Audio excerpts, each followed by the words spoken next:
आज हम आपको मृत्यु सिखाएंगे। मरना, जीना तो बहुत सिखाया, आज मरने की कला सीखते हैं। आप भी क्या याद करोगे कि कोई कथा वक्ता रहा जो मरने की बात करता था। और हमारी बुद्धि से तो मृत्यु भी एक उत्सव है, और मृत्यु महोत्सव कहा जाए तो अतिशयोक्ति नहीं। जीने की कला के लिए तो सब तैयारी करते हैं, कोई मरने की कला की तैयारी करे तो उसे शहंशाह माने। हाँ, ये तय है। संसार की सबसे बड़ी भविष्यवाणी अगर कोई हमसे पूछे तो यह है कि मरना तय है।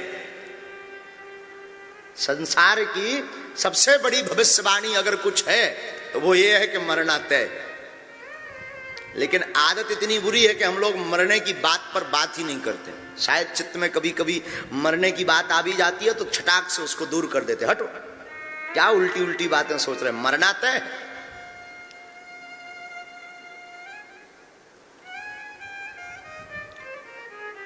बाग में माली को देख करके कलियन करी पुकार, फूली फूली चुन लिए कलही हमारी बार।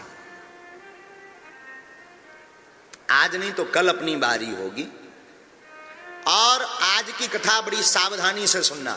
कथा क्रम तो हम बाद में करेंगे, आज वैसे भोले बाबा की शादी करेंगे। कौन कौन बाराती बनकर आया? हाँ, चकाचक जो है आनंद होगा। खूब रसगुल्ला खवेंगे बारात के। हकीकत में खवे ना खवे, पर कथा में तो खवेंगे। बोलो सीताराम। तो भोले बाबा की शादी तो हम बाद में करेंगे, लेकिन सबसे पहले आज मरना सीखते हैं। ट्राई करें, 2-4 बेड डलवाएं क्या? गीता का एक श्लोक है, सुनिए, बड़ा प्यारा श्लोक। और गीता बहुत सुंदर सावधान करती है। हम कहते हैं ना कभी कभी गीता, अच्छा अगर आप गीता का पाठ रटने के लिए करोगे, कंठस्थ करने के लिए करोगे तो कभी गीता कंठस्थ नहीं होगी, मुश्किल है। गीता का पाठ कुछ सीखने के लिए करोगे तो गीता बहुत कुछ सिखा देगी आपको। तो गीता का एक श्लोक है, यहां से आज की वार्ता शुरू करते हैं। नैनम छिंदति शस्त्राणि नैनम दहति पावका न चैनम कलेशद्यन्त्यापो न सोख्यति मारुता। हम लोग बड़ा भयभीत रहते, मर ना जाएं। जीवन में एक भय सबको है, हम मर ना जाएं। प्रयोजन क्या करता? हम मर ना जाएं। उपाय क्या करता? हम मर ना जाएं। और भाई साहब ये तय है कि मरना पक्का है। लेकिन क्या कभी आपने विचार किया कि मरता कौन है? हम ना कभी मरे थे, न मरे हैं, न मरेंगे। हम कौन? आत्मा। आत्मा न कभी मरती है, न कभी जन्म लेती है। हमारा ना कभी जन्म हुआ, ना हम कभी मरे। शरीर छूटता है, शरीर तो काया, ये वस्त्र है। जिस प्रकार नया वस्त्र धारण करने के लिए पुराने वस्त्र का परित्याग करना पड़ता है, उतारना पड़ता है, छोड़ना पड़ता है, उसी प्रकार नूतन जन्म लेने के लिए पुरानी काया को छोड़ करके नए जन्म में प्रवेश करना पड़ता है। मृत्यु बड़ा शब्द है, ऊंचा शब्द है। मृत्यु अटल सत्य का नाम है। मृत्यु परम सत्य का नाम है। और जन्मते ही व्यक्ति के साथ अगर कुछ लग जाता है तो मृत्यु लग जाती है। फायदे की बात तो यह है कि कई बार हम लोग सोचते कि हम बड़े हो गए, हमारी अवस्था 25 साल हो गई है, हम बड़े होते जा रहे हैं, हमारी आयु बढ़ती जा रही है। पर हकीकत तो यह है कि आप प्रतिदिन घटा रहे हैं अपनी आयु। मरते समय अगर आप 60 साल के थे, जन्मते समय अगर आप 60 साल के थे और 25 साल निकल गए तो कितने बचे? 35।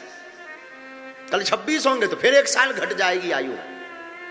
कल 27 होंगे तो फिर 1 वर्ष घट जाएगा। आप सोचते उल्टा हो। आपको लगता है कि हमारी आयु बढ़ रही, हम वृद्ध हो रहे हैं। ना, आप काल के मुख में जा रहे हैं। आप अपनी आयु घटा रहे हैं। हम लोग बड़ी सेलिब्रेट करते ना, हैप्पी बर्थडे। बोले क्या? बोले आज हमारा बर्थडे है, आज हमारा जन्म दिवस है। खबर नहीं ये जमाने वाले किस रीति में जीते हैं। हम भी बोलते हैं भाई आपको शुभकामनाएं जन्म दिवस की, 100 साल जियो, पर कोई हमारी बुद्धि से पूछे मृत्यु क्या है, दिन क्या है? मृत्यु साहब एक महोत्सव है। और हम तो कल बोल रहे थे, जीवन में अगर आपको भजन बढ़ाना है, जीवन में आपको अगर मोह भंग करना है, तो रोज 5 मिनट मौत के बारे में सोचो। आपको संसार से प्रीति नहीं होगी, आपको जगत से प्रीति नहीं होगी। माली आवत देख कर कलियन करी पुकार, क्या? फूली फूली चुन गई कलही हमारी बात। मरना आज नहीं तो कल है, ये सब यही धरना है। हकीकत तो यह है कि दूसरों को मृत्यु का अभय वरदान देने वाले डॉक्टर, महापुरुष, संत, आशीर्वाद देने वाले वो भी मरते।